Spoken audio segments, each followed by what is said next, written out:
खुलुमबाय गासैखौबो आं दिनै गोदान दोंसे खन्थाइ लानानै फैबावलायबाय। खन्थाइखौ लिरदों कलेस्वरी स्वर्गियारी आरो खन्थाइखौ आवरायदों कलेस्वरी स्वर्गियारी। खन्थाइनि मुं आंनि गोसो थोनाय रजे।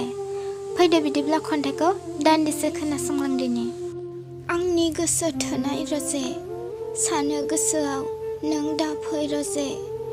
गुवार बिखाखौ सौसि सौसि मेगनाव हाद्रि नों दा सारफाव फैसै। दा फैसै रजे, दा फैसै नोंनि आंनि 5 बोसोरनि गोसो थोनायनि बिखा गावस्रानाय जारिमिन। जाय जारिमिना आंनि बिखायाव थैनि हांखोजों लिरनानै दोनखोमा जालांबाय।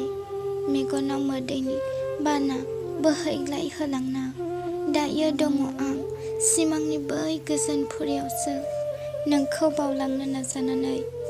थेवबोदि फैयो नों दाबो आंनि बिखा सौसि सौसि। दा फैसै रजे, दा फैसै लाखुमाबायनो नाजाबायसै आं नोंनि आंनि गोसो थोनायनि बिखा गावस्रानाय जारिमिन। फोरमायनो लुबैया सुबुंनि गेजेराव नोंनि आंनि गोसो थोनायनि खोथा, नोंनि आंनि मोजां मोनलायनायनि जारिमिन।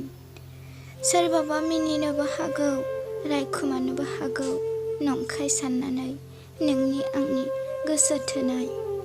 थाथोंसै नों आंनि बिखायावनो देरहानायनि साखि जाना, उयुन जोलै फिसा फिसौखौ देरहानायनि थुलुंगा होना बोर सारस्रिनो।